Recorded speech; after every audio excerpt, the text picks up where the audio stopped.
नमस्कार, मी DS लोखंडे पाटील. चालू वार्तामध्ये आपलं सर्वांचं मनापासून स्वागत आहे. लवकरच उन्हापासून दिलासा मिळणार आहे, कारण महाराष्ट्रात मान्सूनचं आगमन कधी होणार हा जो प्रश्न आहे, आता ती तारीख समोर आलेली आहे.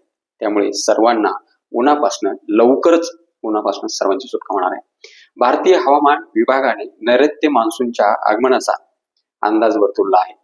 अनुकूल हवामानामुळे मान्सून 6 जून रोजी कोकणात दाखल होण्याची दाट शक्यता त्यांनी वर्तवली आहे. त्यामुळे थोडा आपल्याला लवकर उन्हापासून दिलासा मिळणार आहे आणि तशी आपण अपेक्षा पण करू. आणि त्या व्यतिरिक्त पुढील 48 तासात नैऋत्य मान्सून दक्षिण अंदमान समुद्र, बंगालच्या उपसागराचा काही भाग आणि निकोबार बेटामध्ये दाखल होण्याची शक्यता आहे. त्यामुळे मान्सून केरळ आणि इतर राज्यात वेळेवर दाखल होण्याची पूर्णपणे शक्यता वर्तवली जात आहे. भारतीय हवामान विभागाने म्हणजेच IMD ने यापूर्वी असा अंदाज वर्तविला होता. मान्सून 19 मे पर्यंत म्हणजे दक्षिण अंदमान समुद्रात प्रवेश करेल.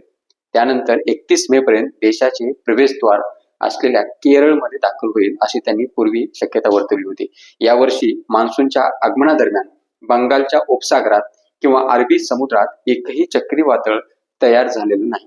यामुळे मान्सूनला कोणत्याही अडथळा विना पुढे जाण्याची पूर्ण संधी मिळणार आहे किंवा मिळाली असं आपण म्हणू शकतो.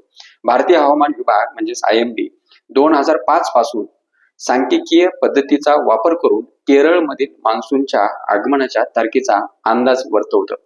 या आठवड्याच्या अखेरपर्यंत हवामान अंदमान समुद्राच्या आणि अंदमान आणि निकोबार बेटाच्या काही भागामध्ये मान्सूनच्या आगमनासाठी परिस्थिती अनुकूल करेल. मे पर्यंत महाराष्ट्रातील अनेक ठिकाणी तापमान 2 ते 3 अंश सेल्सिअसने वाढण्याची शक्यताही वर्तवली आहे.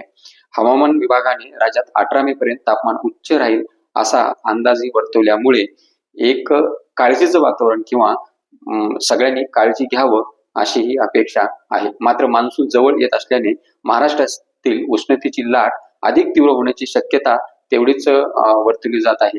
हवामान खात्याने असा अंदाज जरी वर्तवला असला तरी 15 मे पर्यंत राज्यातील अनेक भागामध्ये तापमान 2 ते 3 अंश सेल्सिअसने वाढ होण्याची शक्यता आहे. या व्यतिरिक्त 18 मे पर्यंत तापमान सामान्यपेक्षा जास्त राहण्याची शक्यता वर्तवली आहे. हवामान तज्ञांच्या मते मान्सून पूर्वी आर्द्रता आणि उष्णता या दोन्ही वाढू शकतात आणि नेहमीप्रमाणे हे वाढण्याची शक्यता पण आहे.